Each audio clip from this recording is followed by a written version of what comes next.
বিসমিল্লাহির রহমানির রহিম। সম্মানিত দেশবাসী, আসসালামু আলাইকুম। এই ছবিটা দেখে ইসলামের একটা বিজয় ইতিহাস মনে পড়ে গেল। ইতিহাসটা হলো সিলেট জেলার শাহজালাল বাবা রহমতুল্লাহ আলাইহি।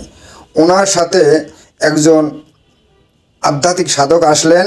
সেই সাধকের ইতিহাসটা হয়তো অনেকের জানা নেই, তবে নাম বললে সবাই জানবেন। ইতিহাসটা ইয়েমেন থেকে শাহজালাল বাবা এই সিলেটে আসলেন।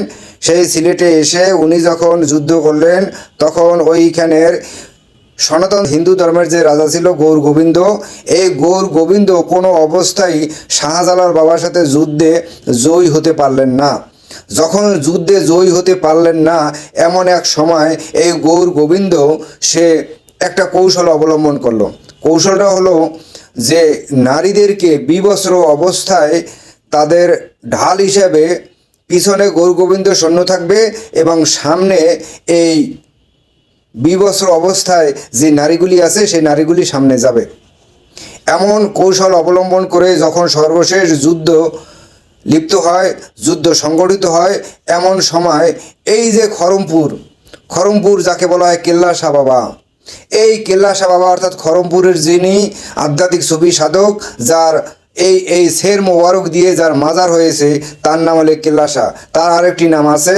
এই কেল্লা শাহ বাবা যখন উনি ওই উলঙ্গ অবস্থায় বিবস্ত্র অবস্থায় নারীদেরকে যখন সামনে দেখলেন, তখন তার সফরসঙ্গী যারা ছিল তাদেরকে বলা হলো যে এরকমের কোনো সংগঠিত হলে সাথে সাথে আমার শিরুচ্ছেদ করবা, অর্থাৎ যাতে আমি এই বিবস্ত্র নারীদেরকে আমার চোখে না পড়ে।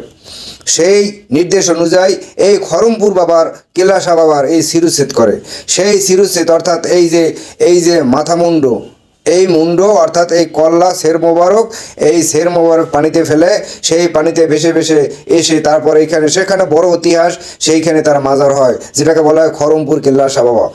এখন মূল এই ইতিহাসের সময় এই ইসলামের বিজয় হয়, যখন তারা এই নারীদের বিবস্ত্র নারীদেরকে নিয়েও তারা যুদ্ধে এই গৌর গোবিন্দ যুদ্ধে জয় লাভ করতে পারলেন না।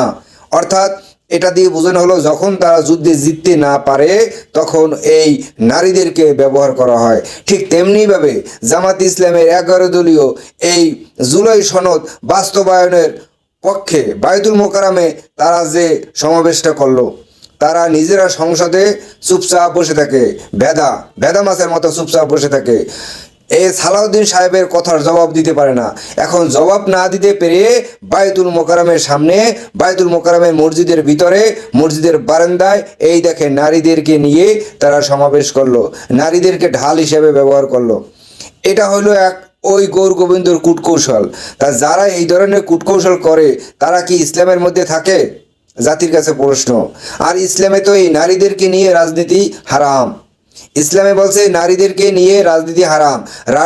নারীদেরকে এই স্বসম্মুখে উপস্থিত রেখে পিছনে পুরুষ থেকে নারীর নেতৃত্ব, নারী রাজনীতি সম্পৃক্ত করা, নারীদের সামনে রেখে রাজনীতি করা হারাম হারাম হারাম।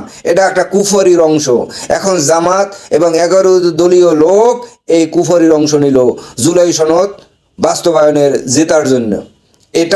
এটা জেতা নয়, এটা কুফরির একটা আকীদা।